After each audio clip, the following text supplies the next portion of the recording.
So, good evening, ladies and gentlemen, and welcome. Welcome to Southern City College, and thanks to Southern City College for hosting this event. My name is Rob Berkeley. I'm director of the Runnymede Trust, and I'm your host for the evening. What we've got, sorry, guys, can you maybe come and sit down if you can. What we've got this evening is a chance to have a discussion about race, racism and resistance on film. This is part of a project called Generation 3.0, where we've spent the last 3 years trying to speak to people of different generations about the challenges about racism and how we begin to solve them. You will probably know, but it's worth reiterating, that race still has an impact on people's life chances in the UK. We know that unemployment is at twice the levels for black and Asian people than it is for white people, that you're still 7 times more likely to be stopped and searched in the street if you're black than if you're white, 42 times more likely to be stopped at customs if you're Asian than if you're white. So we've got to this point where we talk about racism as if it's something from the past, but we still see on our football pitches, on our terraces, and in our relationships with each other, that race still matters. We thought that it would be a good idea to encourage and enable spaces for people to have a conversation, and people to have a conversation across different generations. We started that in Birmingham, in Handsworth, looking through hosting a week-long series of events where young people and people of different ages got a chance to have a conversation. In part because we think there isn't enough conversation between generations about some of these issues. We're now reaching towards the end of that programme of work. I wanted to look at the media and the way in which films, the media, the way in which that discussion goes on television and in our cinemas. What that tells us about our relationships, what that tells us about racism, and whether we can use film as a way of educating people about our diversity and about the ways in which we want to imagine our society rather than a picture which doesn't capture everybody's stories. So this evening just got about an hour and a half in which we're very lucky to have a lecture followed by a discussion from people who are involved in making and using film and analysing film. All of them have a base and a relationship here in Birmingham. So we're going to think locally, but also about some of the bigger global issues. And I hope that this evening we'll get a chance for people to ask questions, to explore some new ideas. It's often really difficult to talk about race and racism. People get very cagey about the language. They're not really sure what they can say and not. But I would encourage everyone in this space to feel free, open up, and tell us what you really think, and ask questions in a way to find answers tonight, rather than take a question home because you were scared about using language, etc. And I ask for everybody else's indulgence and understanding that we don't all necessarily use the same language about race. We're not all as comfortable talking about it as others. So it would be great if we were able to have a discussion which dealt with the issues rather than getting abstract into some of that question about really is that the right language to use or not. And the kind of questions we want to explore are: what does media representations of people of colour, of our society, what does it say about us? What does it say about the way we would choose to represent ourselves, but also the ways in which there's a broader understanding of our diversity and the way in which we operate as a society? Are all people and all communities equally represented? And does everybody get a chance to have their story represented through our existing media structures? But also to look at how this is changing over generations. So we're going to start with a short presentation and lecture from Dr. Rajinder Didra, who is the director of the Centre for Screen Studies at Manchester University and author of Bhangra, Birmingham and Beyond. And he's going to, well, I'm not going to preempt what he's going to say, but he's going to take us through some examples of the way in which race has been represented on screen, and particularly the way in which race in Birmingham has been represented on screen. And then we've got a panel discussion with Rajinder, Pogus Caesar, and Sima Gonsai, who I'll introduce to you later on. So without any further ado, Rajinder Didra.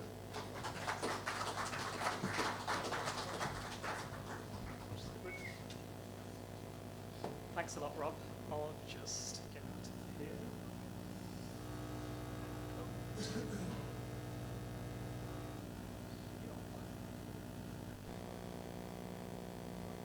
Hi everyone, good evening. Thanks for coming, especially this Friday evening. And I know it's cold, but really glad that you can be here and you good numbers as well. I am at the University of Manchester, but I'm really proud to be a Brummie. I have connections still to Birmingham. My family's still here, but I went to school in Aston, Newtown, Aston Manor. Anybody heard of that? Hey, cool, excellent, nice one. So I went to school in Aston Manor in Newtown, and then I went to St Philip's Sixth Form, which then I think was taken over by South City Birmingham College, so there's a connection there. And then I went away to university down south, and then I came back to the University of Birmingham, where I did my PhD or graduate studies, if you like.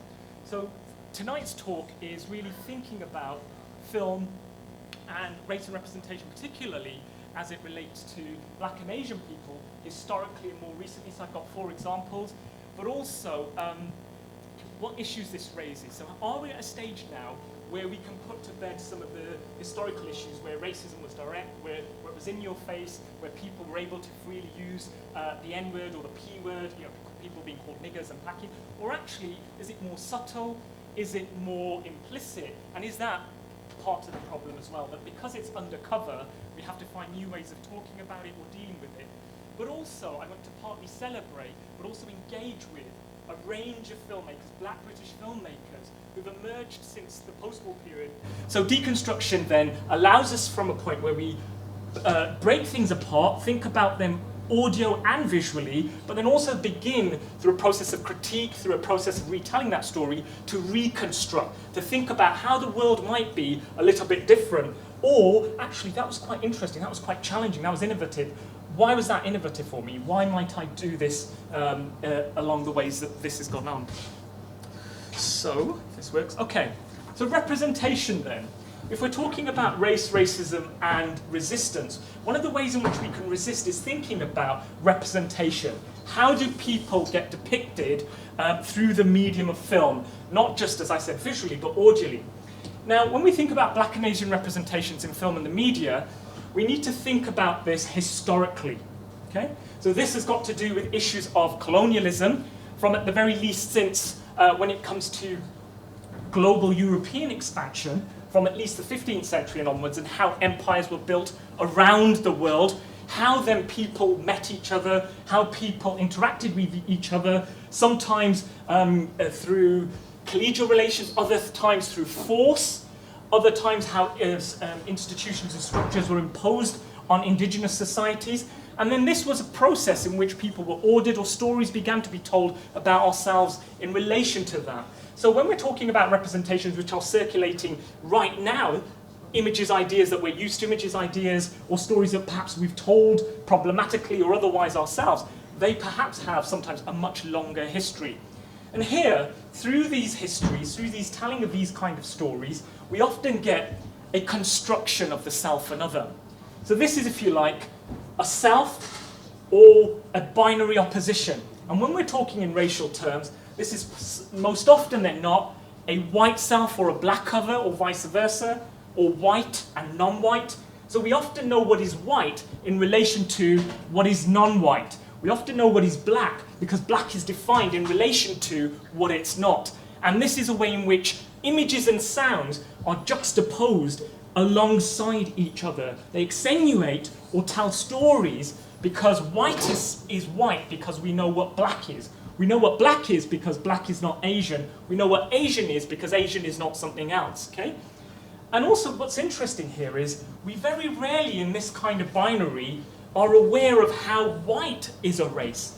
We don't think about white as a race. Why is that? We don't think about white as an ethnicity. It's often black and Asian people who have race or have ethnicity, and sometimes, most often than that, race and ethnicity in those guises are to do with problems or problematic issues, or they have been at least historically. So why is not white a race, or why aren't we aware of whiteness as a race? And is whiteness somehow a universal language that exists beyond this kind of binary opposition? We can also take this to its extreme and think internationally. So we know what it means to be Europe and white European in terms of what is non-European. We know what it means to be West by thinking about the East or the rest, okay? So these are dichotomies or binary oppositions which get constructed, which get told and retold, get represented in and through the media, of which film is an example. And in terms of my own work and my background training in film, media, and cultural studies, there's three ways in which we can think about race and representation. There's issues of production and consumption. So very quickly, this is what audiences of media representation do with representation. So there's representations out there in the news, in the television, in the press. So we're aware that certain groups are being constructed in a certain way. It might be since post 9/11 or 7/7. The Muslim is being constructed in a particular kind of way, or there's a notion of the black mugger that exists out there on the streets. Do we go along with this, or do we contest this, or think, oh God, not that again? Yeah. So what are audiences doing with representation? Then there's the second strand, which is textuality and content. So this comes back to that point I was making about deconstruction or analysing films, popular culture, media as text. How is this text formed? What kind of images are within the text? So this might be to do with stereotyping and ideology. Ideology basically means how dominant ideas get circulated or how dominant stories get told about oneself and others. So one dominant ideology might be that the white race is a superior race. Okay, we might have issue with that. Another dominant ideology might be that the male is the breadwinner of the home, and therefore in a patriarchal society, the woman has a secondary role in relation to that. Okay, so that's just two basic and quick examples of ideology, but also stereotypes of how groups or certain characters get into stand-in for wider groups, and this might be problematic. So we can use this to think about the types of images that are used to represent ethnic minority groups, but also when we're thinking about textuality and content, we also need to think about this other area, which is to do with aesthetics, pleasure, and tensions. Aesthetics, very quickly, is about the pleasure and the beauty of a certain film, a certain media. Why is it that we go and listen to our favourite artist again and again? There's something beauty and pleasurable about that. They might challenge us in terms of their lyrics or music. There might be some contradictions in that image. So for example, we know that the minority characters are depicted in a problematic way, but that still doesn't stop us from watching it again and again, or it gives us certain kind of pleasure in other kinds of way. So when we're thinking about textuality and content, it encompasses all those features. The third strand, the third way of analysing race and representation is about power and politics. So we can think, for those of us who've been clued into the news, the Leveson report, who made a critique about the press and the way the press is regulated has to now change. So who owns the press? Who owns access to how representations and stories get told? So what happens when media representation is controlled by institutions and people? Okay? My work shifts really between these two areas, and it's the first two, issues of production and consumption, what people do with representation, but particularly textuality and content, that I want us to take forward in the next examples. And my examples really relate here to Birmingham. Oh my God, I'm not using my notes. Look at my notes now. Okay, so obviously we're looking at Birmingham in relation to race and representation here today. Now, Birmingham has a long cultural history of race and representation. This didn't start in the 50s or 60s with the arrival of black people. There's a much, much longer history and a contested history of race and representation in Birmingham. So, for example, we can trace back the presence of minority communities in Birmingham and the wider Midlands region to Jewish communities back to the mid-18th century, Irish migration and settlement in the 19th century, And black individuals and Italian migrants were also present during the reign of Queen Victoria. So historians and cultural and social historians of Birmingham and the wide Midlands region are only coming to grapples with this and trying to find out more. So in some of the census records or in the burial records, going back to the 1800s and circa that period, people are finding names of people and saying a black person. So who was this black person? How did they arrive there? How is their history related to Birmingham? So it's not just that these people arrived somehow in the 50s and 60s. There's a much longer history of Birmingham and race and representation. Also of interest is that the census took place, and the results are really going to come out in the kind of coming months. I think really the next 4 to 5 months, the analysis is underway, and there's some preliminary reports, but the real reports will come out in the next several months.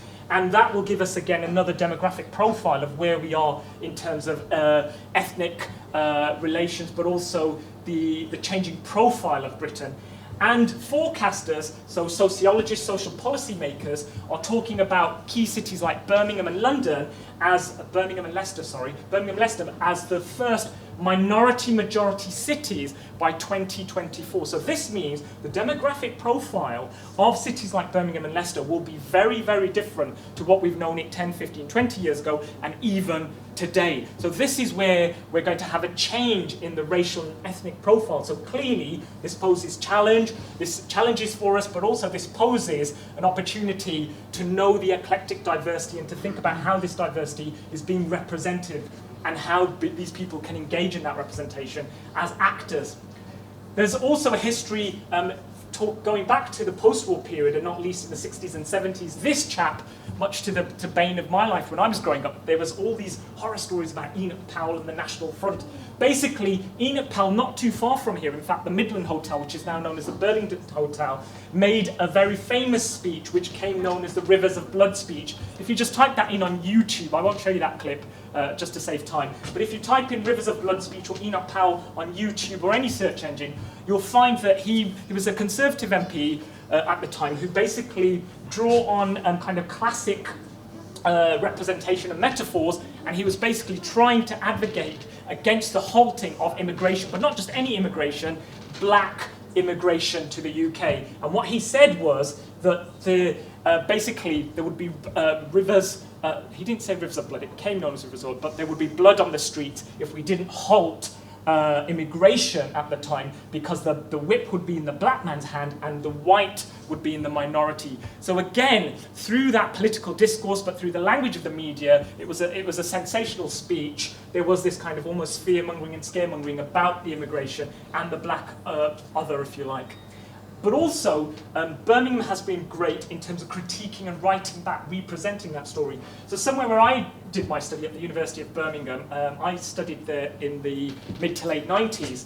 And since the 1964 to the present, there was the Centre for Contemporary Cultural Studies, which engaged with issues of media and representation and kind of took a pause and stop moment, saying, well, hang on a minute, why are there these stories there? These stories are problematic historically, but actually some of these stories are completely inaccurate, and there's different ways of telling these stories through representation. So there's a history there of kind of a longer history than the post-war period, problematic representations of race and representation in relation to Birmingham, but also people in various guises and various ways. I'm going to meet some of our colleagues on the panel later who've been involved in some of that critique and process of representing, of telling the story in different ways.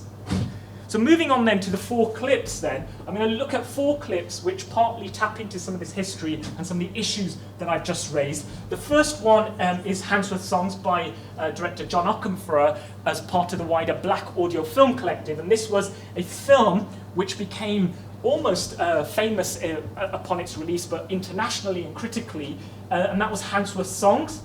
And I'm going to have a look at a clip from Bargee on the Beach. Then we're going to think about how race and representation is more contemporarily in terms of youth and urban identities, with the opening of One Day, and then something which is not too far from us, in fact only 2-3 miles down the road, the recent depiction but also the furore around BBC comedy Citizen Kane. So let's just have a look at each of those clips in turn, and then I'll try and make some analysis as well. And of course, when I make my analysis in the Q&A, feel free to kind of think about, actually Rajinder, hold on a minute, this was going on, oh that was interesting, or that's not how I read it, because the process of reading film and making sense of film, it's not just me standing up here with the knowledge. Film and a media like film is about contestation, and it's about arguing over the ideas, the images and sounds within the text. That coming back to that idea of textual constitution. Okay, that's the opening of Handsworth Songs. Any comments, observations on the opening of that? Is that kind of maybe a different film that we're used to watching, or anything that strikes you odd or familiar? Any comments, any observations? It's a bit abstract. Bit abstract? Yeah, certainly. It's not that kind of usual conventional film that it starts in a particular way, or there's perhaps a signature tune of a title track, and it's a familiar film that we'd perhaps watch on a Friday night in a cinema or something, yeah? Abstract in the sense that it's not one of your commercial mainstream films, yeah? That when EastEnders starts, there's this signature tune and you kind of know where you are with that familiarity. Now, Handsworth Songs was made in the mid-80s, and it was filmed during various riots up and down the country, in London and in Birmingham. So some of you probably picked up on the Lozal's references there as well. It's been described as a kind of a visual essay. And what was happening at the time, during the mid-80s, were the media were telling stories about that riot in particular kinds of ways. So why that riot started, was it about black youth out of control? Was it about black and Asian tensions? Or was it just an excuse for having some sort of problem on the street? Or was it about social deprivation and the lack of access to resources for communities at the time? What John Akenfrau and the team have done here is that they're drawing on a range of sources which are bringing into play history. So from the very outset, we see that notion of the machinery, the cogs turning, that wheel, that industrialization. We see a black attendant there in a working class job and role. But actually, the black attendant is also looking at that machinery. He's not just working there, he's looking and he's thinking about what's going on here. So even though he's in a kind of working class position, he's actually quite savvy and he's thinking about what's my relationship to this. Then we see the beginning of the songs with the birds, okay? So there are these different competing voices, these different competing birds. Who do we listen to? Who do we decipher? Who do we make sense of? Then we see a brown clown. Is it a black clown? Is this racism? Or is this just part of kind of working class British fun? And then we see the voiceover with the local news, with the local news, with the local news. Again, this echoing, reverberation, asking us to think about the sounds and images and making our own mind up. So problematically, here's historically the issues of race and representation, but here is a form of representation through this film of Handsworth Songs, which is asking us to prick up our eyes and ears and do some work, think about these images and not just take them wholesale or unproblematically. The next clip is from the opening of Baji on the Beach, 1993 Gurinder Chadha. Where is it called? Here it is. Okay, this is 70 seconds. And quite a lot happens in this 70 seconds. So it's the opening title credits again. And what we're going to see is a tracking shot of a fictitious multicultural street, but this is actually set here in Birmingham. This film is about a group of women who go to Blackpool for the day.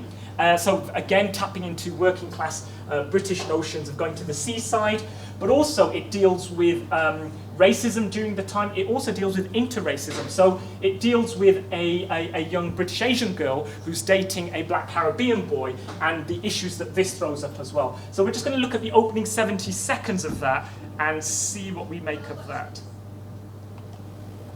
So what kinds of things do we see in here in that 70 seconds, believe it or not? Anything? Any ideas? What did we see in here? What was that? Fruit, okay, yeah. There was fruit as part of shop stalls, absolutely. But it wasn't just any fruit, it was fruit from around the world. Fruit from around the world, which is now on our doorsteps here in Birmingham and cities like Birmingham as a process of immigration, but also global circulation and travel. What else? You've got this racism, you've got this young man doing the swastika next to an Asian woman who is just going about her business, putting the fruit out, and it's almost as though, oh, that's so low level. I'm not going to bother to challenge him. Right. He's going to get up in my face before, you know, I really take on board what Right. he's doing. Within that, The Indian radio as well.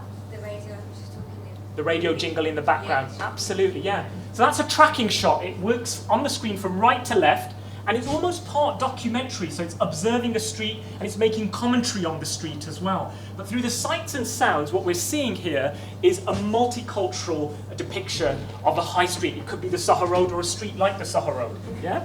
So we're seeing British Asian shops alongside the Happy Shopper, a local independent chain, alongside racism, someone drawing a swastika and the NF, so they're still very, very much around. Alongside to that, then we see kind of Bollywood films. We also see the Express and Star, kind of tabloid right-wing conservatism. So these aren't really possibly at odds with each other, although there's a problem there, but these are coexisting alongside each other. These are part and parcel of what it means to be Britain or British, but also these are perhaps some of the issues that are going to be thrown up in the film as well. And all that takes place in the 70 seconds within that one shot, within that one tracking shot.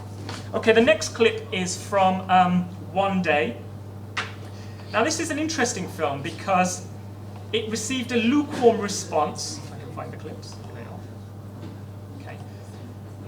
And this was made by Penny Wilcox, who really, who originally works in kind of documentary fiction, and it was inspired by a violent assault. So she was mugged and robbed by a young black mugger, and she wanted to make a film trying to understand why did this happen to her, what was the background and backdrop story of this black mugger, is there a way in which I can reach out maybe to these gangs? So she worked with groups of youth in Handsworth, in Birmingham, and she made this film One Day. Now in some parts it's quite interesting, not least in terms of the audio track, going back to this idea that film is audio and visual medium.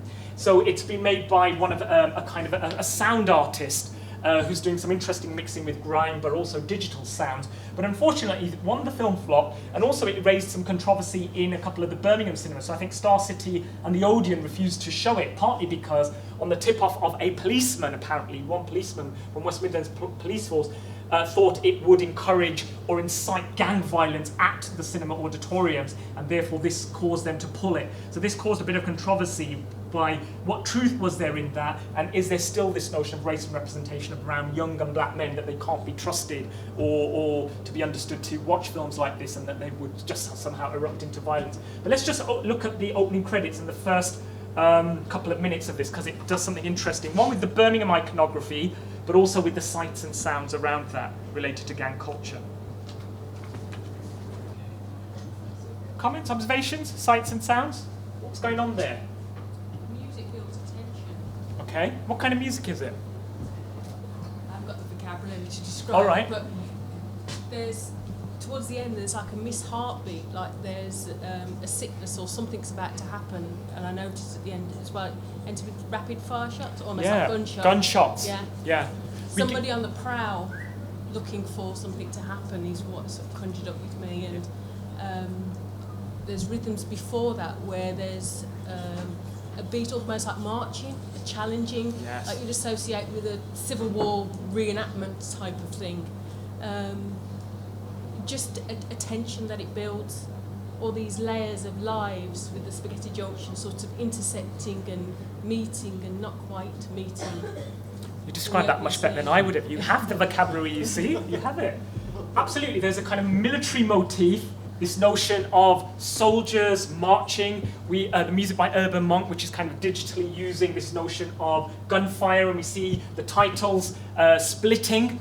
But also we've seen these aerial shots as well. We've perhaps seen them from Hollywood blockbusters or ghetto movies from America. This kind of helicopter overview. Is it a police helicopter or is it an establishing shot? And then we move here to a street here in Handsworth, which is Old Street, which establishes, if you like, this gang within that. Now what's interesting is this film, lukewarm response, didn't do well at the box office. Its critical reception, it was basically slated from even some of the black press right the way through to, if you like, some of the quality film reviews. So this wasn't just an issue of that this was a gangster film and people were against it, but actually this film allegedly lacked creative substance, and it perhaps wasn't executed as well as it could have been. So that was part of the dialogue and debate there. But this is interesting, it's talking about how race and representation.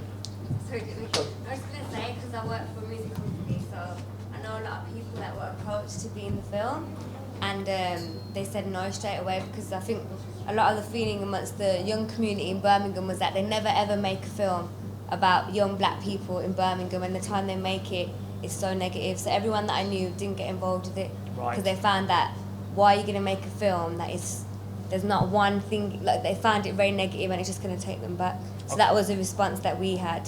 Thank you and very no much. one really supported it at the time. Thank you very much for that. So that's the point that I was going to make. So we've moved on in terms of race and representation, or have we? Why do we have this depiction of gangs? And even though gangs are part and parcel of modern urban day societies, but what is this telling us about young people, perhaps black masculinities, and how they're represented and depicted on film? And hence, did this also then partly add to the kinds of reviews and reception it had? So the final one then, leading on from that in terms of representations have moved on or have they not? And this is perhaps something you're all familiar with, and this is Citizen Khan. And we'll just look at the opening minute and a half of this. Now this follows in the tradition of British situational comedy on TV. Now it's interesting, when it started out, everybody was looking forward to this, and in the first couple of episodes had over 3 million viewers. But also within the first couple of days of airing and within the first week or so, it also received over 700 complaints to the BBC about its depiction of not least Muslims, but also that it was dated, it was back in the day, they should have perhaps made this in the 70s and 80s. What are they doing making a sitcom like this in 2012? So it raised a number of issues that people were eagerly wanting representation and eclectic representation, but actually perhaps this program or a program like this failed to live up to the expectation. So we're very much involved in representation. We're very much part and parcel of wanting to see ourselves reflected or represented on screen in particular ways. But much to I think to the credit of the BBC, they've commissioned a second series, so it'll be interesting to see how that second series develops. But it was interesting, from 3 million viewerships to the last few episodes, the viewership dropped to just over 2 million. So clearly people were switching off as well. It's not one that just maintained 3 million viewership and plus, but 1 million, almost 1 million, dropped by the end of the series. So just 4 examples there. One about the history of race and representation as it relates to Birmingham, but how stories can be told and retold in eclectic ways, and how we can also kind of make our own resistances by pausing and stopping and thinking about these sounds and images, what they mean, what they're doing for us, and what our relationship is to that. I can talk more about kind of digital media and the future of media, but I'm sure that probably comes up in the panel, but I'll pause there because I'm conscious of time. Thanks for your attention.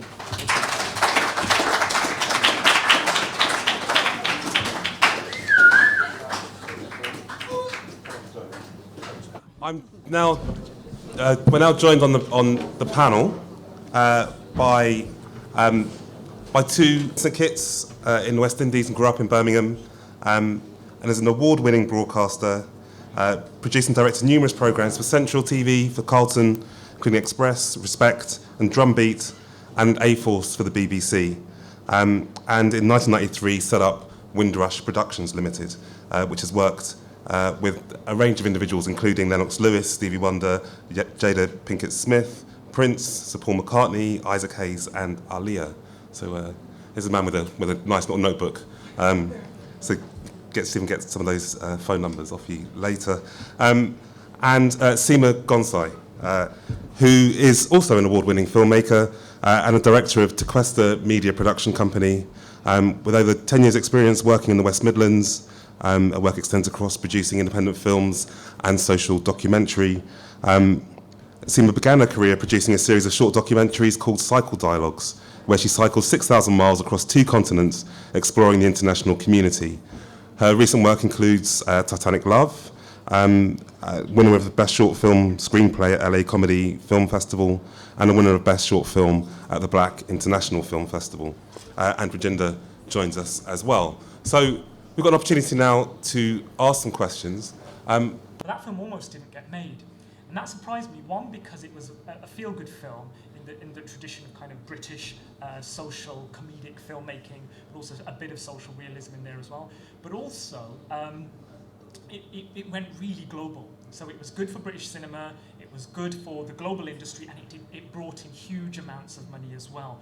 But that film, had it not been for the tenacity and the know-how of Gurinder Chadha, in the same way that I'm sure you know the ins and outs of who you have to come up to, and I'm sure Pogus has a long history of doors that have been closed in his face with people and people have had to have battles.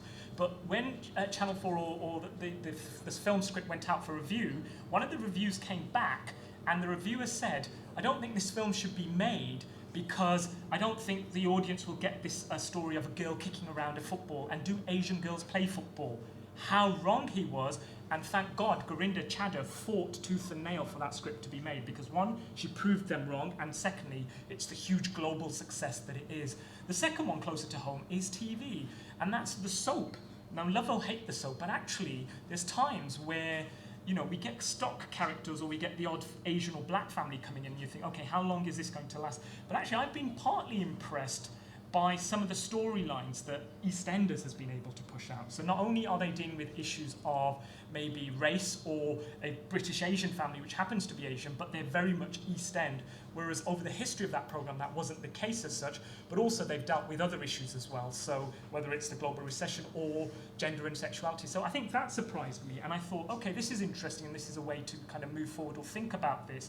But again, how long will this be for, and is it kind of partly pandering to some stock representations that we've already seen about problematic communities and so forth? But I think that was a step in the right direction.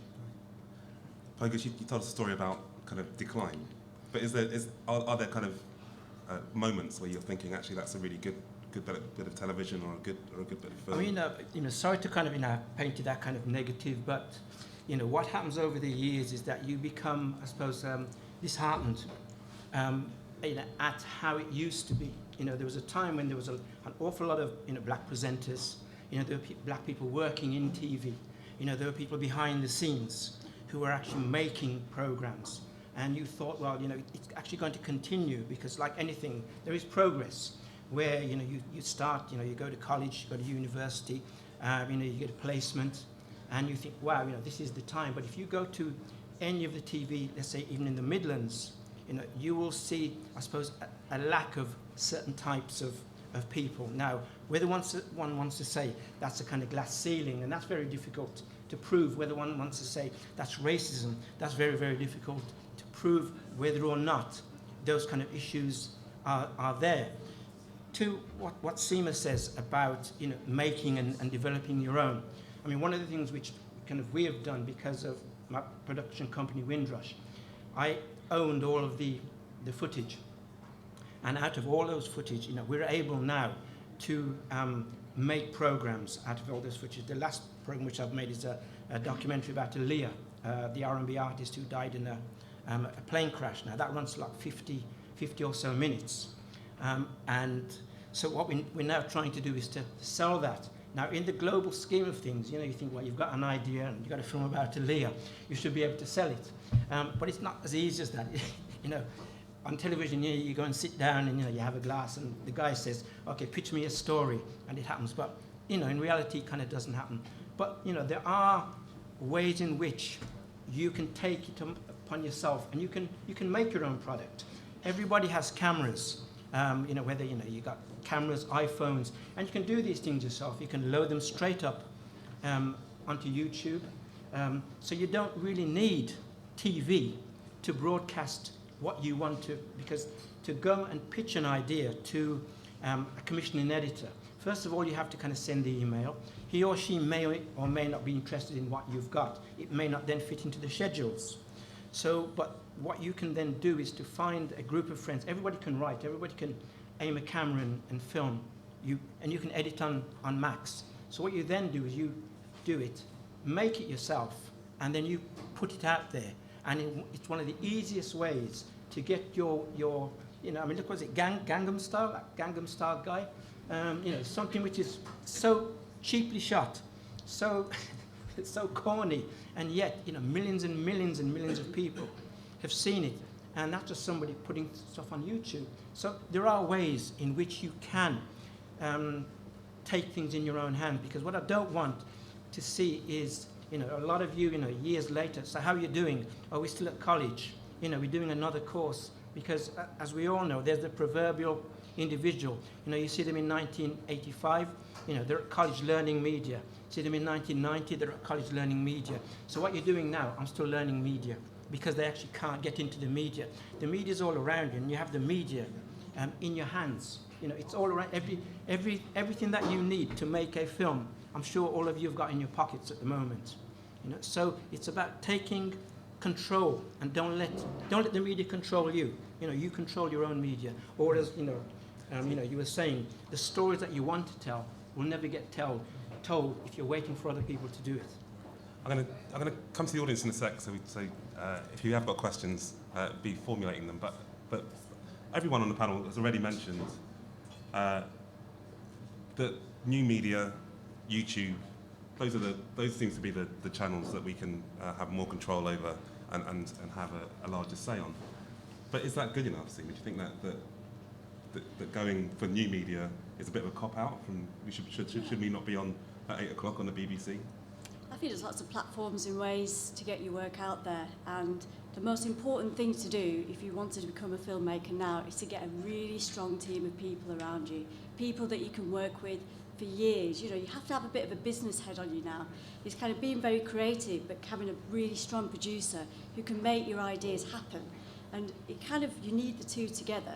And at the moment, I'm seeing a lot of young people setting up their own social enterprises, setting up their own cooperatives, where they're putting all their school skills into one bucket and kind of spreading it out. And they're finding ways of self-financing their projects as well. There's one particular thing at the moment that's really hot, which is called crowdfunding.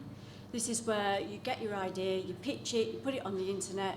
You can do that for free, just register, and then if you've got a good idea, it kind of opens it up to the world, and people will give you a bit of a donation. Even if it's £5 in Australia or £5 in America, it all mounts up. And recently, there's been a feature film called Last Shot Standing that was shown at the MAC and will be hopefully across the country. And that was funded for £10,000 through crowdfunding, which was just by people donating. So there is a way that you can do it, and that film was a feature film, was made by 3 people with cameras similar to these, so you can do it. Yeah, but just coming back to that, let's not forget in terms of the BBC, it is a PSB, public service provider, broadcaster, and it needs to be taken to task. All of us are paying towards that license fee. And if we are not being represented in kinds of ways that we're not seeing, then obviously we have right to reply in a certain sense, and that's one form of resistance. But actually, let's not stop being tenacious. Let's always challenge and argue for more. Let's agitate a bit more. So absolutely, I think the BBC have to wake up, and people like ITV and Channel 4 are waking up to the new media platform, the digital media platform, and they're also thinking about their red button, their multi-platform service, and how they don't lose young audiences or viewerships, and how can they change or tailor their programs to that. But actually, a lot of that ownership and that media control is still white executives, white graduates. Why are not the black and Asian graduates coming through? Or why aren't there other schemes to help them come through?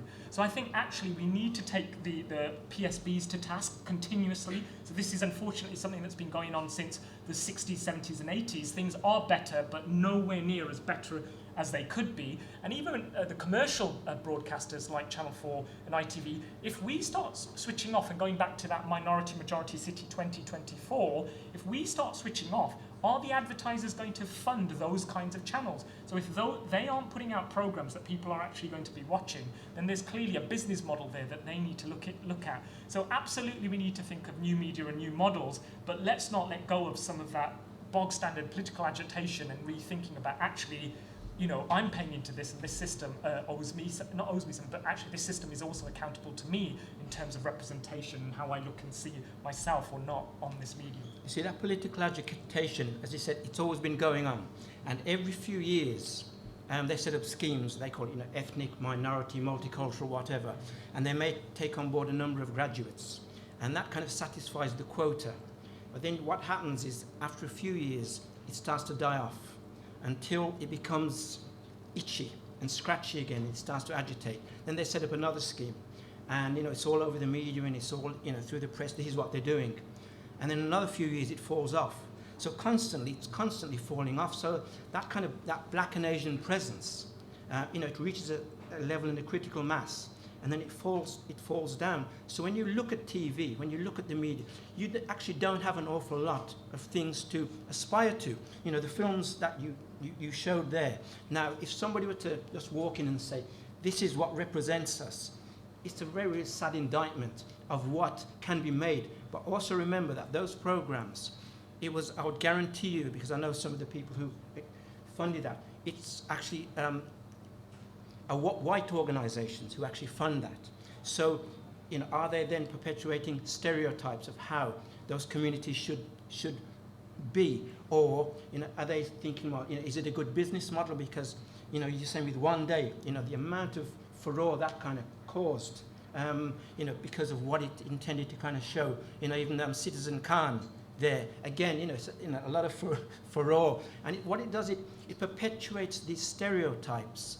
And if you're not careful, you know, you actually get drawn into those stereotypes because you're seeing those things again and again and again. And if there's nothing else to oppose it, you know, you think that's the way forward. You then start to think, well, these are the programs that they're funding. So broadcasters get a rash of, you know, all types of things. Then they say, well, you know, black people, Asian people, you know, come up with something new. But you actually don't come up with something new, because what they're doing is they're actually fueling, you know, they're fueling and propelling what gets shown on TV. And then you think, well, you know, what is it? You know, so you come up with a new gardening show, you know, how to paint your home, you know, how to, you know, another food cookery and DIY and cookery and DIY and cookery and DIY and you know, how to fix up your car and DIY, you know, and what you have is just TV. Again, that's another thing which is kind of perpetuating, you know, food, this obsession with food and fixing up. It's crazy. No worries. Phil Spencer and Kirsty Else have got a lot to answer for. Question here. Just wait for the mic. Do you think early programmes like Goodness Gracious Me and Barbershop get a standard that they haven't got out of yet? They feel the wrong kind of approach. You mean Desmond's programs like There's Desmond's? more comedy gets shown, and now they're looking for comic out in that area where they're not looking in the right area.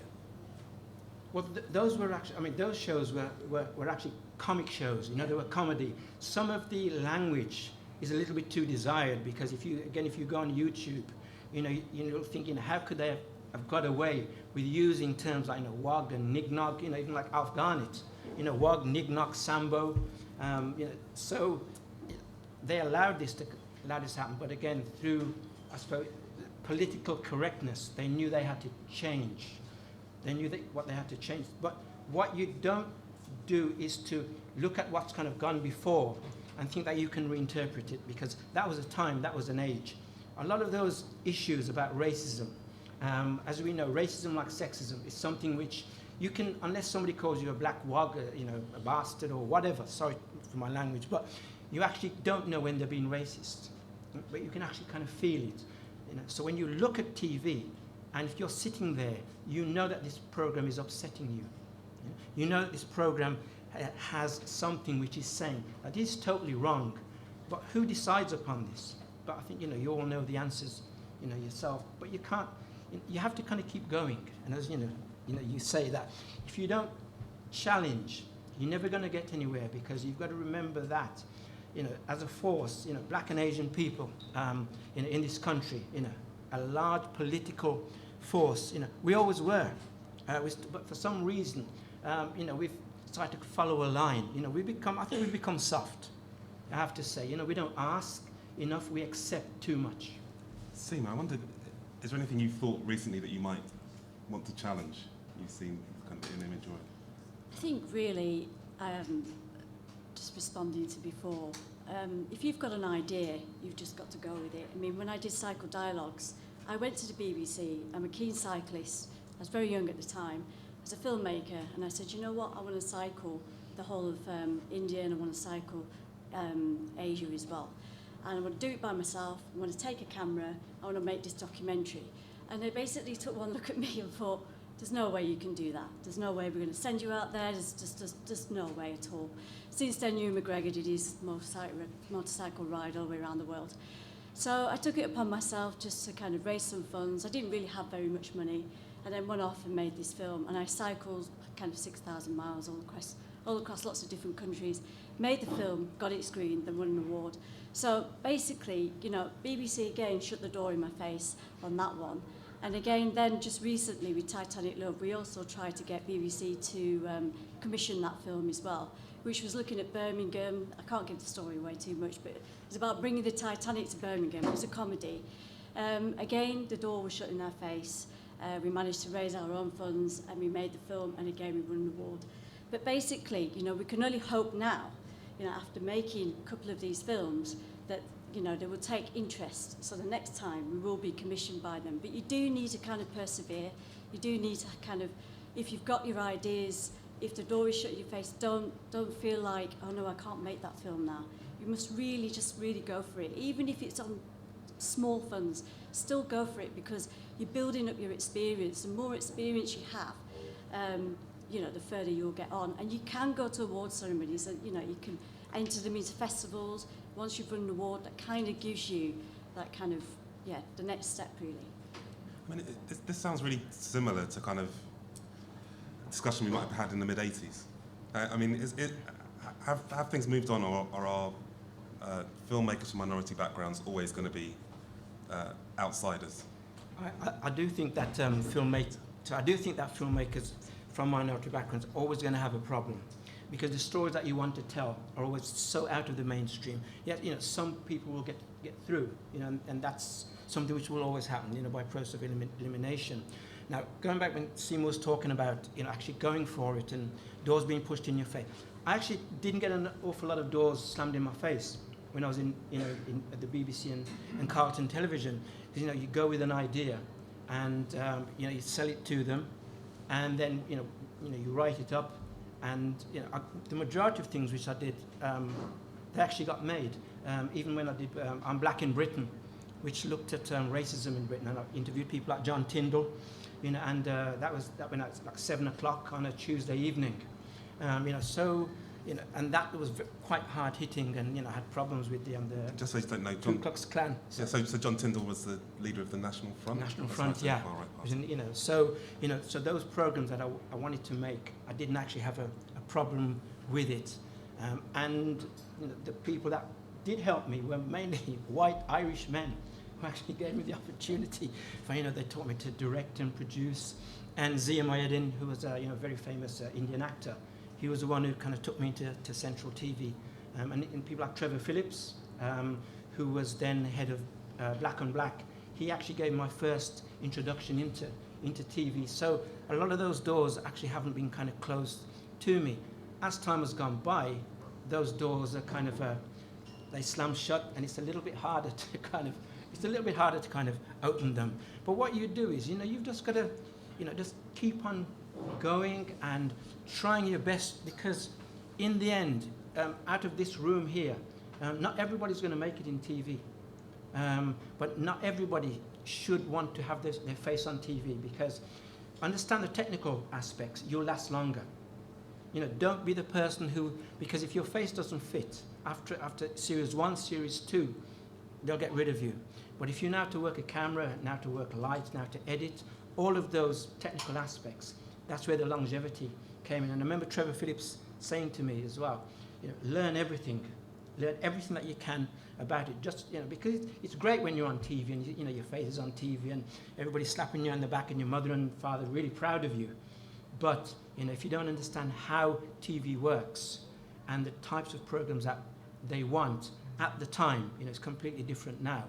You know, if you can grab that, then you know, you really kind of are onto winner. But you need to have strength of character, because in this business, if you're not strong, I'm telling you, you will kind of wither up and you will fade and you will be so disheartened. You know, the amount of people I know who have trained in media, and they're working in bars, they're working in shoe shops, you know, they're doing everything that they shouldn't be doing, and it's such a crying shame. It really, really is. You had a question? That's the question at the back first, and we'll come to you. Yeah, thank you for that. I remember the time when if you saw a black person on the TV or an Asian person on the TV, the whole family and everyone in your household would come down to the TV box and say, wow, and you know, look at this and get excited. And it's a shame that our young people have left because they don't appreciate what they see now on TV. You know, this was revolutionary at that time, and now they take it for granted. So it's a real pity that they've gone. The BME people that we see on TV now are usually sports presenters, especially during the Olympics. How many of them were black? A lot of them. Or newsreaders. I think my point is, Virginia, you asked a question about representation and the other panelists. Are we not to blame for some of the stereotypes that are reinforced by media? We could say to the producers, hang on a minute, I've read the script, I don't agree with that, or I'm not happy about that. It's portraying us in a negative manner. We just go along with it because the money's there, or the fame's there. You know, so how much responsibility do we as people from the BME community need to take? The point you made about the BBC is absolutely correct, because we're license fee payers as well. We need to hold them to account. They're getting away with a lot of nonsense. There's a program on BBC Three called The Family Guy, and you should see some of the racist comments that are in that animation, and it comes on the BBC. Also, Hollywood. There's a very famous sketch from The Real McCoy, and there was of two detectives. One was white and one was black, and they said whenever there's two detectives, one white and one's black, the black one always dies in the movies, in the Hollywood portrayal. You know, so Hollywood, we need to hold Hollywood to account as well. Speaking about The Real McCoy, that was one of the most successful black-led programs. A lot of the material came from Leo Mohammed and other black producers. But when it became too powerful that the white media couldn't control it, they pulled it. So that's just some of my comments and observations. Fair enough. Should we have this other question as well and then come back to the panel? Yeah, I'm interested in what the panel thinks about Citizen Khan, actually, because you know, I think it's been slated for that it seems very dated and that it's, you know, like a 1970s sitcom. It could be, you could exchange Citizen Khan for maybe Afghan or something. But do you think it's an advancement to have a comedy based on a British Pakistani Muslim family, which would have never happened in the 1970s? So is it that we're moving forward, or are we moving backwards? I'd just like to know your thoughts, really. So a couple of kind of pointed questions there about stereotypes, but also about whether a programme like Citizen Khan is appropriate for now. Virginia, you've got some views on. I mean, okay. If we go back to, say, the 70s and 80s, so we might pause and say, okay, I can understand why somebody like Lenny Henry or the likes of early black British and British Asian comedians took on those roles, took on those scripts and lines and said what they did. Partly it was necessity, food on the table, it was a job, foot through the door, but actually what they were doing was recreating stereotypes, and the laugh was at the expense of the black man or the black woman or the Asian man woman, and they developed through that trajectory of promoting problematic representations at the best, or in the worst case, racism. Cut to Citizen Khan. Why someone like Adil Ray, really savvy, lots of respect for a lot of the other media work he's done, how and why is he able to perpetuate and be happy with some of the lines that he wants to include? Now, some of the lines were actually quite, oh, that's interesting. I'm really pleased to see that on screen, and it does something interesting, not least around like passive Muslim women or Muslim girls kind of playing the system a bit and all that kind of. But other lines you think, actually, and this is why it comes back then to the 70s and 80s, where have we've moved forward in the sense of the programme is now about a British Muslim family. It's topical. British Muslims are growing, and at the same time, not least post 7/7 and 9/11, coming back to those crisis moments or those moments of what do we do now, you know. So in that sense, there's been progress. But when you actually sit down and start analysing some of the content and what that content is doing, well, actually, it's either reaffirming stereotypes, or it's just saying that the best way to know British Muslims is, on the one hand, they're going to blow you up, or on the other hand, yes, you can laugh with them or laugh at them, but it still conforms to this idea of culture, of a conservative family, a family stuck in the past, and it's so in that sense then, I don't think advancement has really happened. So yes, we do have to kind of take to task the producers, but also then, you might want to ask questions of the actual Black and Asian makers as well. Do they become complicit in this? Why are they not a little bit more savvy? Or is there just a culture at these institutions, at the BBC, because Adil Ray's working with the same makers of Goodness Gracious Me, who made some interesting stuff on that, and some of it was problem. But why have they not moved on from that? Are they partly playing safe and seeing what this will do? But then, much to the BBC's credit, there's going to be a series 2. So unfortunately, we just have to pause and wait to see how much they will have taken on in terms of the criticism or what people wanted to see, or actually have they already got a script ready, which they're just going to carry on the same old same. So, 2+ million figures for them is enough, but that doesn't do much of moving us on from the 70s and 80s. I was just going to ask, actually, do you think broadcasters take risks? Because it seems to me that something like Citizen Khan is really dated. I remember maybe 10, 12 years ago, there was a series called Bread. Does anybody remember Bread? And that was a white working class family living in a terrace house. Same sort of comedy, same sort of jokes. And again, then Citizen Khan is kind of exactly the same.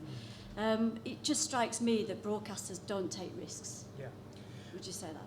Yeah, absolutely. I think a real fantastic risk would have been something, some of you might know this, but if you don't, look up Diary of a Bad Man on YouTube by yeah, do we know that? Or if you don't, just look up Diary of a Bad Man. Young British Muslim guy in London, and what he's doing is just amazing. He's taking risks. I mean, he's had threats, but at the same time, he's playing around with racism, stereotype, but he's also subverting them and wrong-footing them and putting them on its head in a bit like South Park. So he's got these kind of eclectic, almost postmodern global references to all these different things, and he's mixing them up and mashing them up as well. And I think that kind of risk, okay, maybe that would have been too out there for mainstream audiences, particularly white audiences making sense of a Muslim, a first Muslim family on TV, and what is this? But I think they could have done something a bit halfway house, or at least taken some signs and cues from there. So this is where the material is already out there on the new media platform, because the Diary of a Bad Man is huge on YouTube and has lots of followers on Twitters and so forth. But then, the BBC wouldn't go so far in engaging with that, maybe because it was too beyond the pale, or they just didn't know how to deal with it. And what did they do? They went back to something that was a bit formulaic or tried and tested. And so, yes, they didn't take that risk. I would say that what I've found over the years with, let's say, situation comedy, from an Asian or black, it's always about conflict. The families are always arguing. There's very little love in there. They're always shouting. The father's always having a go at the son. He's always having a go at the daughter. The daughter becomes pregnant. There's always a conflict with the people next door. That kind of loving family. So what you're doing again is you're perpetuating the fact that these particular, let's say, Asian communities, black communities, can't get on. And when you actually are allowed to go into the camera goes into their home, what you sit back and I'm thinking about the white family that lives down in Devon, the wilds of Scotland, who don't have any access to black people, and they sit and they watch the television, and what do they see? They see families exploding. They see families who can't get on. They see families who, there's always one who's unemployed. There's always the father, he can't get on with anybody at all. The poor long-suffering mother. You've got the daughters. One wants to rebel, one wants to love. Is in love. Is that a race thing though? Isn't that just EastEnders every single night? No. Whether you're black, white, or Asian. No. You see that's EastEnders every single night. So what you do then, you get a chance over 20 years. Yeah. But what if you got like one series, you get the 7. They don't recommission it. So you're left with that 7. So there's no continuous, and 7 programs, you can't get to know what a family's like. And even with EastEnders, if you look at the way that over the years, some of those black families have, there's some really dangerous characters in there. But the white families haven't changed over 20 years either, and they're all arguing and killing each other. Of course, but, that says a multicultural, but within that you only have a small percentage of people who are brown. But if you have programs that perpetuate to be about African Caribbean life or Asian life, what I'm saying, it doesn't last long enough for you to get to know, the ins and outs of these characters. Because after one, if it doesn't do 2 million, 1 million, etc., it gets dropped and people go, where is it? So it's not there anymore. So, you're left with a kind of void in programming, and then something else comes along, and we have these same arguments about, who commissioned this? Why is it telling the same story, different actors telling the same stories, but the issues are still the same, and it's about conflict. It's always about conflict within those families. There's a question here, and then we'll come to you in the back. Question. I wonder if the BBC isn't making programmes about Muslim families or Muslim society because of 9/11 and 7/7, that it's too difficult. And that's partly for some of the reasons I can think of are that because people from Pakistan or Bangladesh, the people who first came don't speak English, and therefore the white power structures can't talk to them, can't understand them, then they're coming from a very different culture, and it's coming from a culture that is resistant to joining completely into white mainstream UK. And then the other thing is that if the Muslim culture is scratched in any way, you get massive outbreaks of protest, for disrespect to the Prophet Muhammad, and that brings out hundreds of people onto the street, even hundreds of people who haven't seen a film or haven't read the satanic verses, but the mainstream culture doesn't know how to cope with those and make a response to that massive outbreak of protest, when they could think of things that could be protested about. I met someone this week who's, as a Roman Catholic, has now been accepted as a refugee from Pakistan. That there was the minister in Pakistan who was shot dead for standing up for liberal ideas. So I think those are some of the background things that make it difficult for the BBC. I wonder what you think. There's another comment behind, and then we'll come back to the panel on that.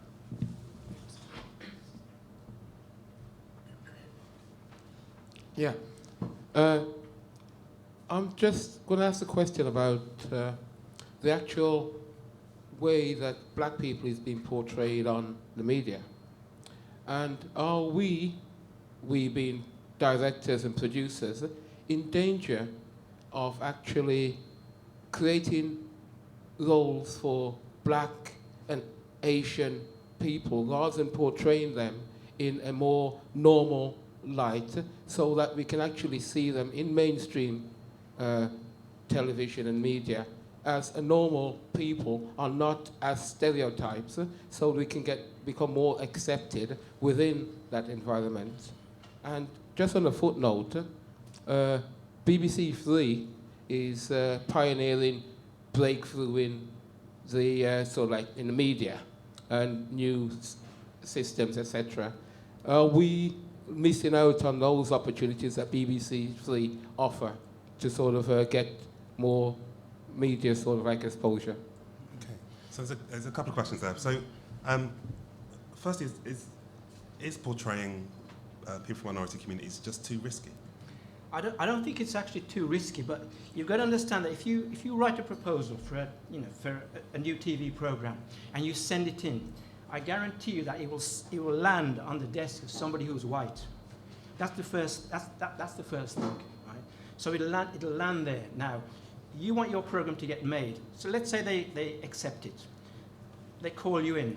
There may be certain elements of this synopsis, this script, that they don't like. So what then happens, you then realize that I've nearly got it here. They then tell you, well, can you change this character? Can you change that? Can you make this character? So the original idea, it's like anything, it's like a book. You send your book idea to publishers, and bit by bit, it gets watered and chopped down to fit the kind of criteria. So no matter what your intent is, you actually can get blackmailed into one, knowing that foot that you've always wanted to get into the door, it's nearly in there. So there's that, that thing you've been striving for so many years, you get in there. Now, do you say, I'm not going to change that script? Or do you say, well, I'm nearly in? And I guarantee you that the majority of people will, once they're nearly in, they will kind of go in there. And once they realize what the power that you have when you work in TV. All your great ideas that you had about, I'm going to change it and I'm going to open the door for other people. You can only open the door for so many. So, that script and all the ideas that I thought I could do, suddenly they become watered down. And the thing that I went in, it comes out on the tube as something completely different.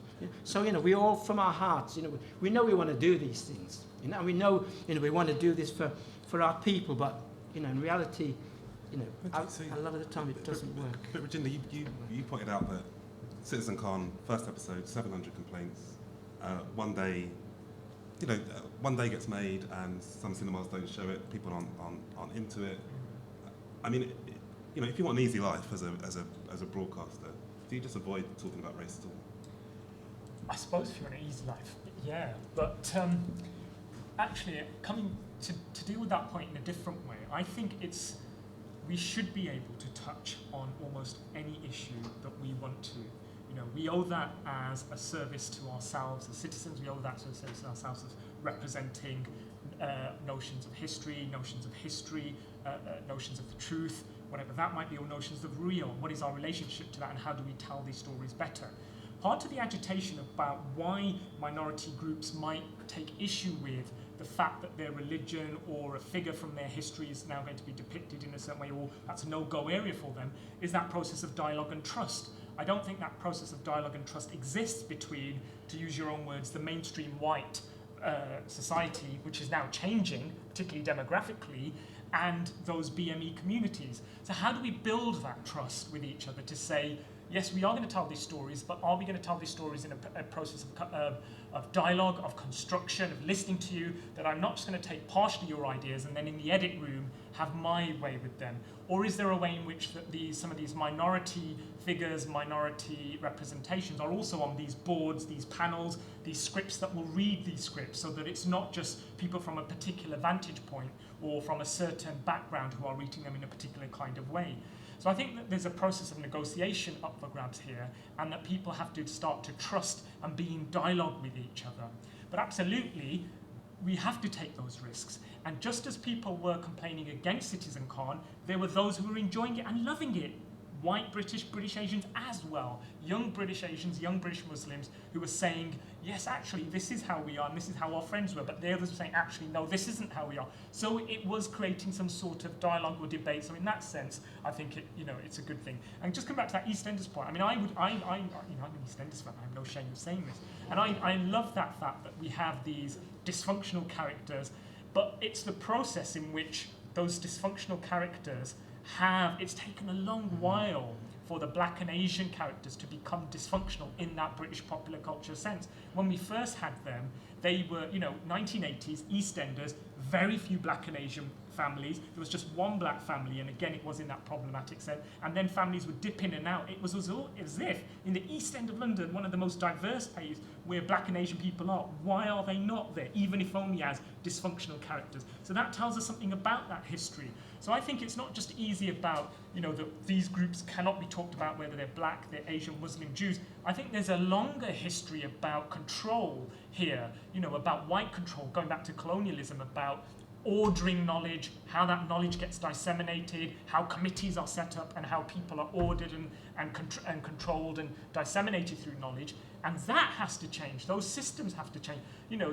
That's that furore over Jimmy Savile. It was wonderful to know that the British Director General was like, £450,000. I'm like, what? I was like, okay, great, but it would be good if, black and Asian people were getting half those salaries in some of those key executive positions, who were then able to shift a culture where dialogue was possible. And I think that's part of the problem as well. I think you're right. You could sack me for £450,000. Okay. Seema, as a filmmaker, just to deal with the question about kind of mainstreaming, if you're writing a character or you're seeking to portray a character, and they happen to be from a particular ethnic background, is that at the foreground always, or sometimes do you just not even mention it? Is it colourblind casting, perhaps? Is that But in any of the films that I've made, it's usually films made about somebody's history or their actual heritage. So yes, I will approach certain groups, different groups within the community.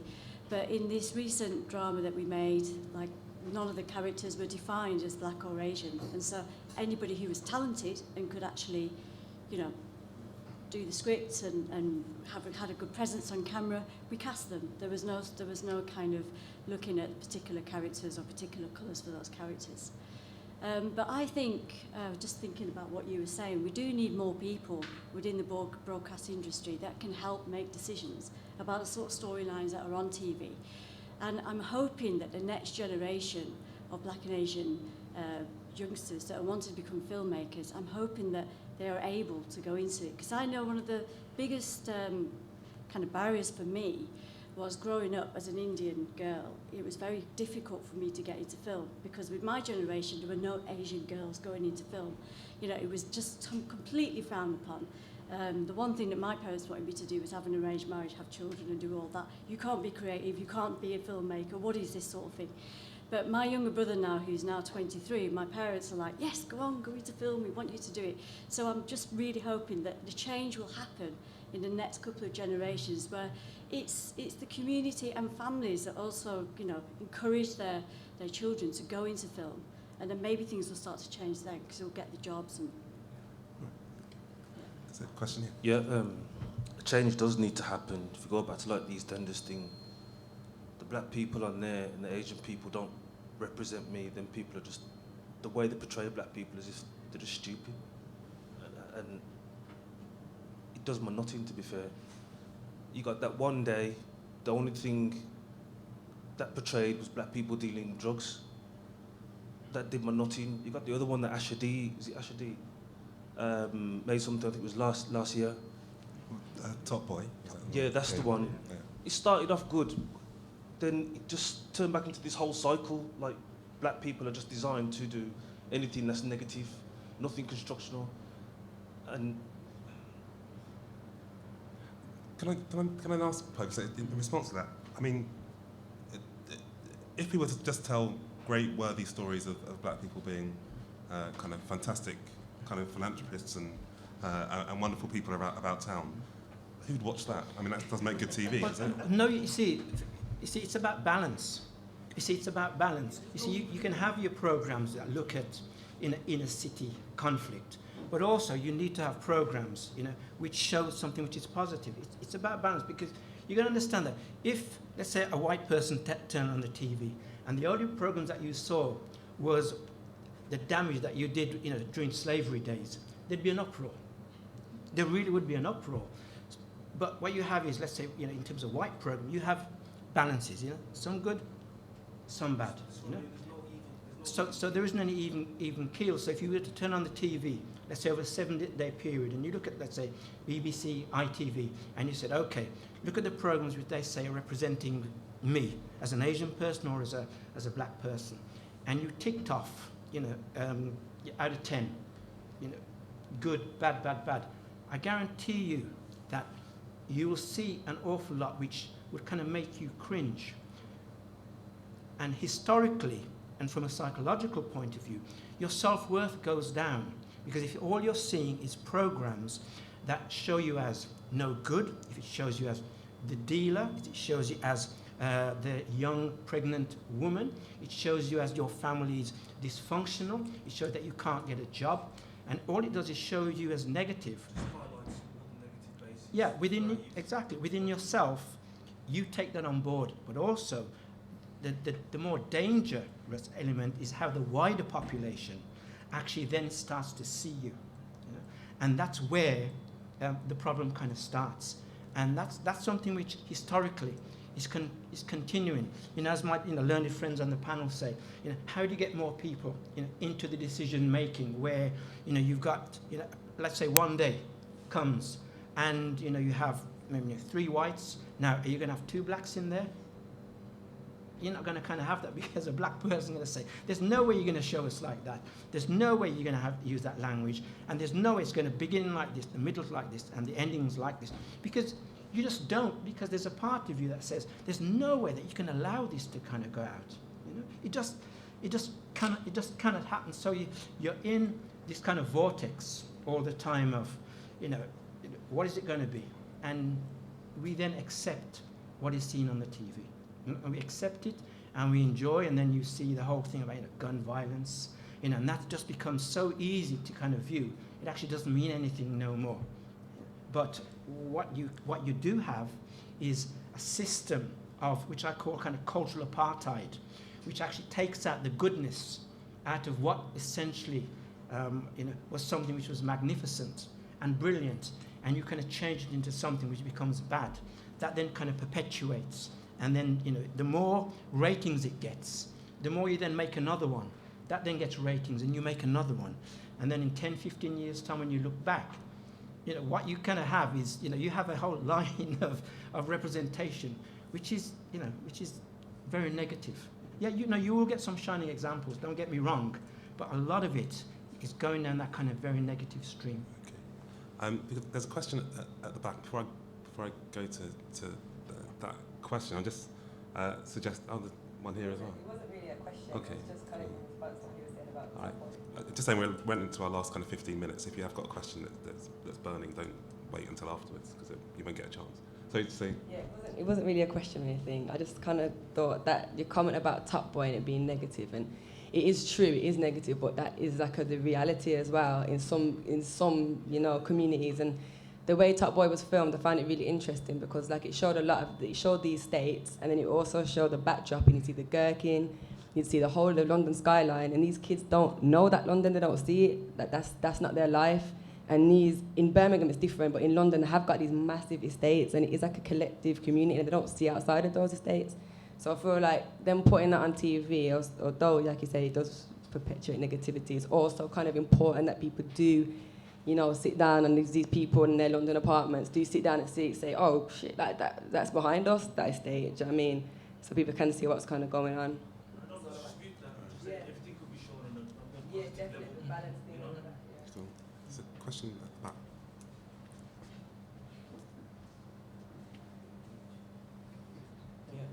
Thanks. It's been a really rich discussion, and I've got quite a lot I could ask and say, but I just wanted to ask a couple of different points.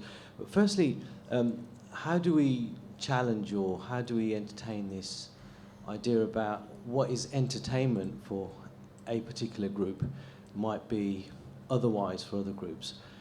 Clearly, sort of, much of what we've talked about, might be perceived as entertainment for broader mainstream white communities, but we see it differently. And how are we challenging that?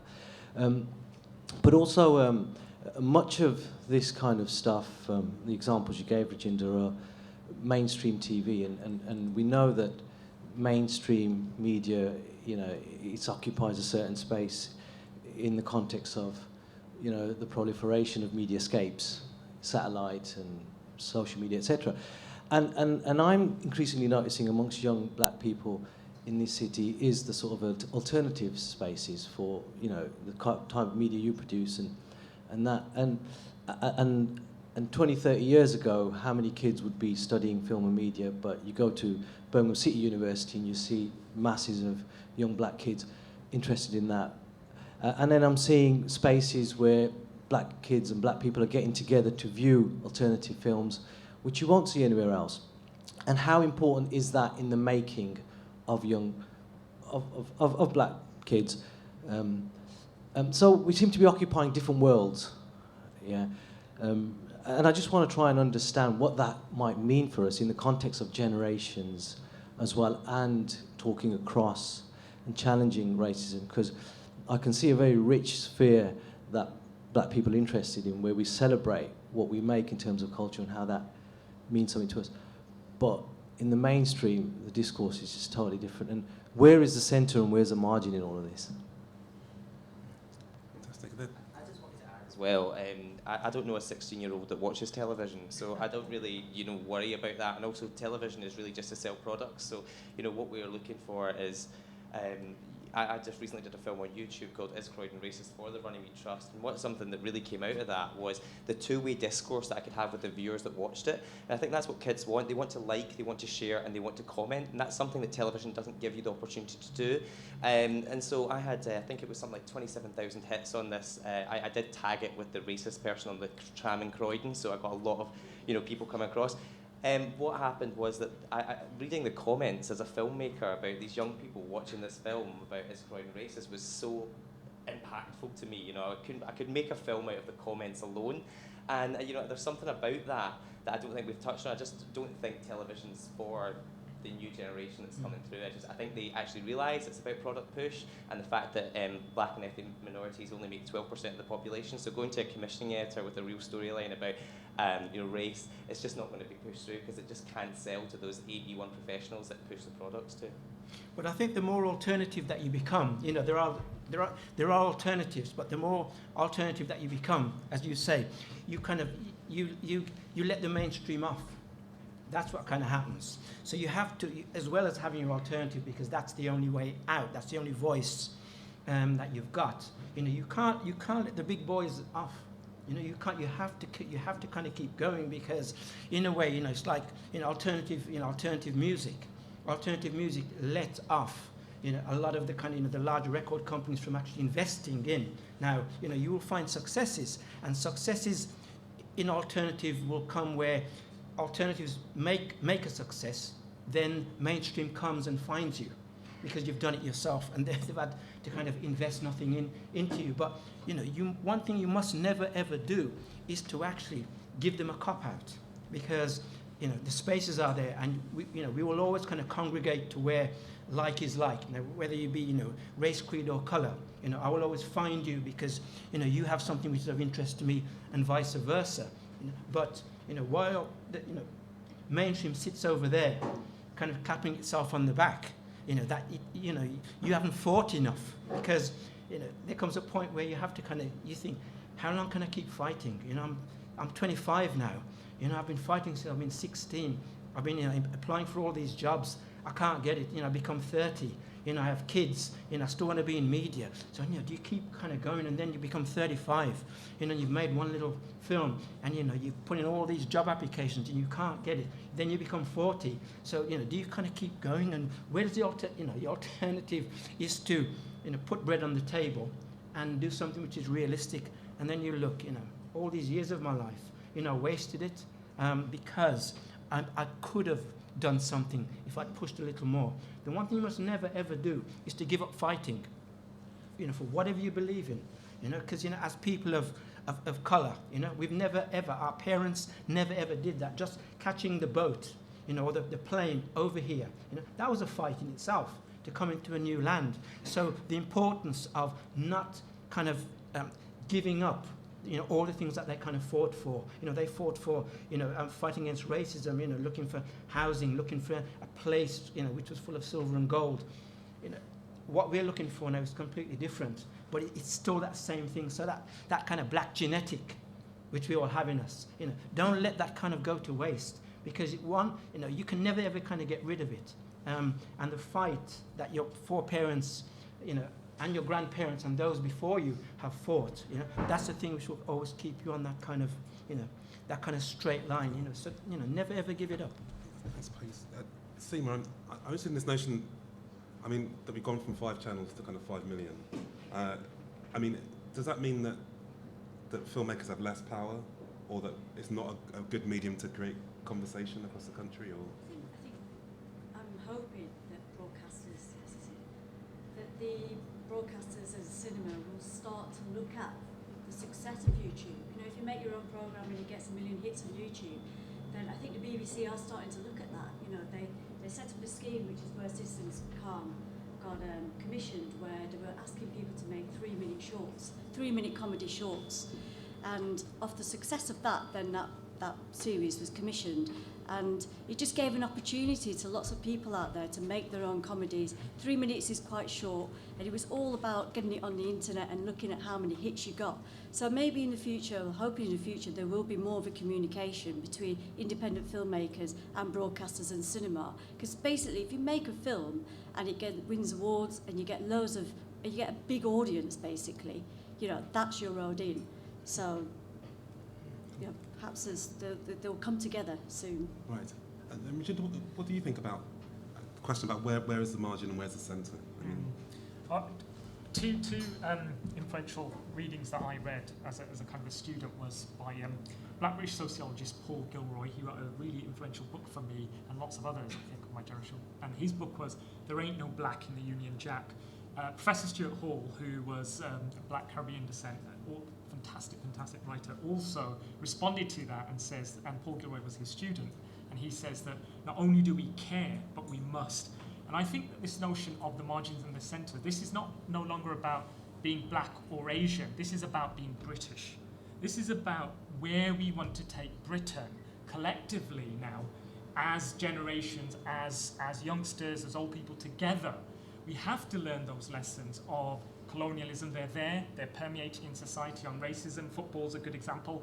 Barring of jobs, opportunities, why these representations are still there. But it's no longer about the margins and the centre.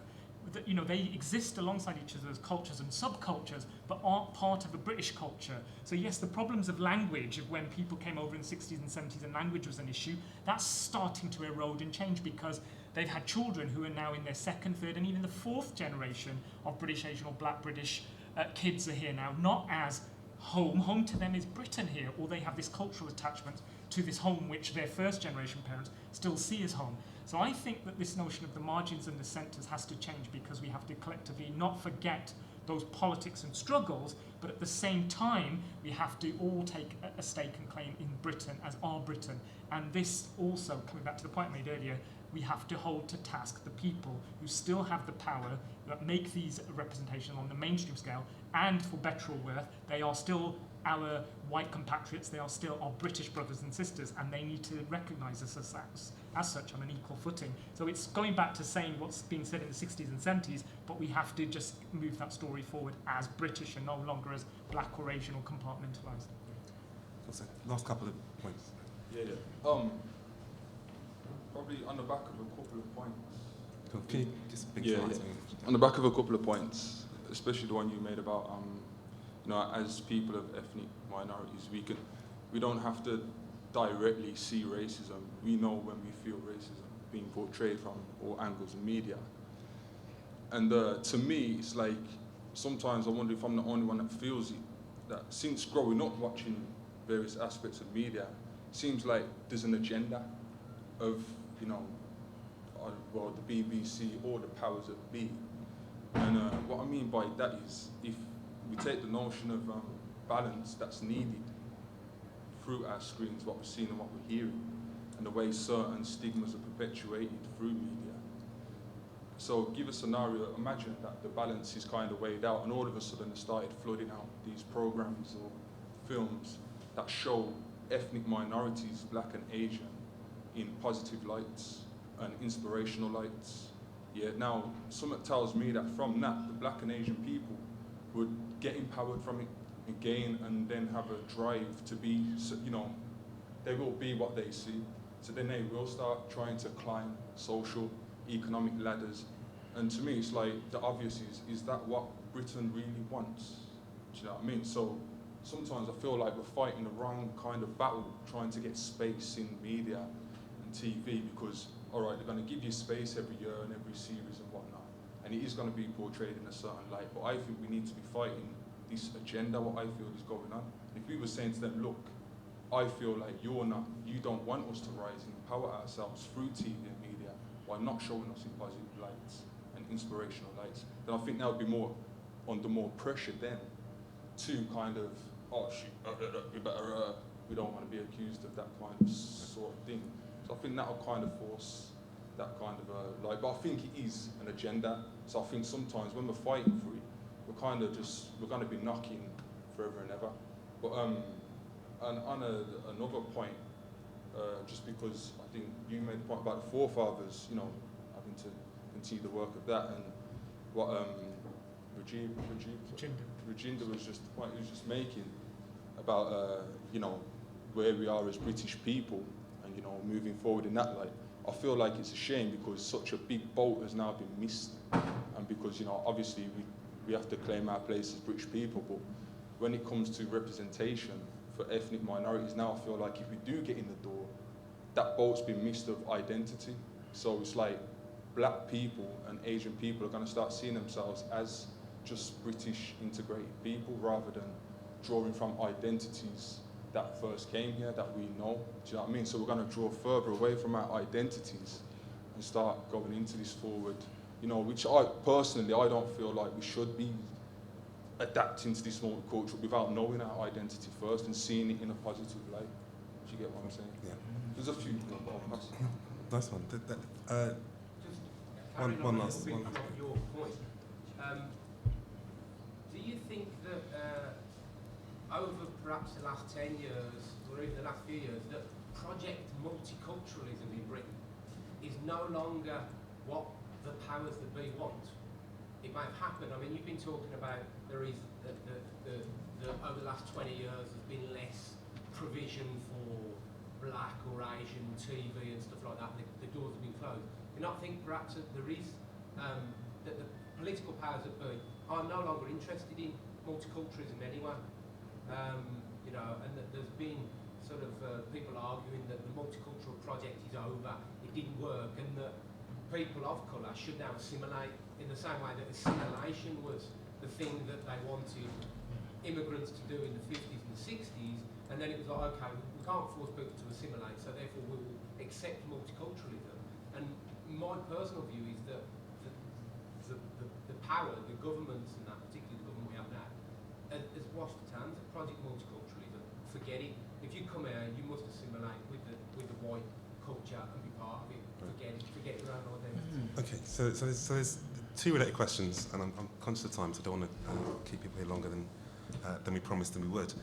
So two very related questions. One is about whether a mainstream media can ever deal with difference, or whether it can ever address some of those power structures which keep some people out of positions of power and other people privileged. And there's a question from me as well, to add our final comment. What is it that we want? What is the situation from TV, film that we would like to get to? I'm going to start with you, Virginia. Oh my God. Okay. I'll start with the last one. I'd like to see black and Asian peoples more as rounded human beings in media and representation. And I want to see them laugh, cry, sing and dance, the Bollywood reference, laugh, cry, sing and dance, but see their whole range of human emotions as human beings alongside white people. Okay? And I want to be able to see that where they're not only being able to do that in front of the camera, but also behind the camera as well. So they are part and parcel of the process alongside their white brothers and sisters who are scripting, contesting and dialoguing, creating believable characters who are problematic like all of us are, who are flawed sometimes are inspirational, but at the end of the day are human and not stock stereotypes. Thanks. Seema. I agree with you. I think it's not just black and Asian. I think there's a new thing that's happening now throughout the generations, which is called a super diversity, which a lot of people are looking into now, which is where black and Asians are, the integration between Europeans and black and Asian and British and anybody who's coming into the country. So we need to kind of get it up to a point where everybody's being represented equally and fairly. And also, I really agree with the fact that people behind the camera as well as in front of the camera. So if you're a filmmaker, really, really make sure that you get your skill base. You know, I'll go out with a camera and I'll be a camera operator. I'll be the only girl, I'll be the only Asian girl amongst lots of guys, English, white guys. And it's shocking to see, but also at the same time I feel quite empowered, and I think it's good for them to see me in this scenario where I'm manning a camera, operating a camera which is costing however much money. And so it's really important that you get your skills, you know, and that's the way forward too. I think, what I would like to really see is all those stories that have not been told. You know, it's about, I don't mind, being part of that kind of wider populace, but the thing is, once you kind of become, let's say, that one drop of coffee in that big bowl of milk, what can so easily happen is that all the things that you want to say never get kind of said because it becomes diluted. So, if once we do get into that once we do get into that wider populace of media, there has to be kind of catch up So all the stories that should have been told, you know, and I'm kind of echoing what they're kind of saying here, is that, you know, it's just about balance. So that in, you know, 50 years, 100 years time, when we look back, you know, let's say even, you know, from, you know, 2010, what you look is a very, very balanced view of what our lives were about. You know, so we cried, we laughed, we fought, you know, we rioted, but we loved as well. You know, and all of those things are human emotions. You know, imagine when you look at TV and you don't see the human emotions that you go through as an individual. You know, if you think about that, in a way, they'd be black, brown, white, you know, male, female. It's a real sad indictment. You know, when you turn on the TV and those human emotions don't kind of come back to you. So I would just like to see all those stories that should have been told, told in the right and correct way, and by people who actually know how to make those stories, because so many times people make those stories, but they actually don't know what they're talking about. Thank you. I think we probably have to conclude there. We raised a lot of things. I don't think we solved it yet, but I think this is a really, as Ajmal said, a really rich conversation, one which I think we benefit from continuing. We're on Monday doing a similar event in London and another one on Tuesday in Manchester. So if you know anyone in London or Manchester you think would appreciate the conversation, do let them know about it. And we're making a film, as you probably noticed, we're making a film of this so that we can share it with more people who couldn't come out on a cold Friday evening. But for me, it strikes me that until we can start to find the spaces to talk about these issues, we'll never come to any kind of resolution. And I think you're right that government has left this space and isn't prioritising it as much. So we have to find and create those spaces, which is why I'm incredibly grateful to this college for giving us this space, to the Equality and Human Rights Commission who funded this project, and to the team who've managed to put it together, those from Feedback Films who are making the film, and Ojiaku, who has led this work so proficiently. Thank you for coming. The conversation doesn't stop here. If you go onto the website, all the W's, generation3-0.org, there are some spaces there for the conversation to continue. It'd be really helpful for us if you could fill out one of the feedback forms, just so we get a sense of what works and what doesn't. And also, that would, if you don't mind putting your contact details on there as well, we can make sure that when the film does come out, you get a chance to see it.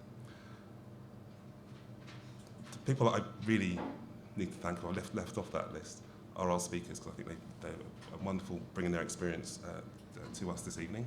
To Rajinder, thank you for your lecture, which sparked our conversation. To Seema and to Pogus for your insight and from your experience. So can we thank our panel?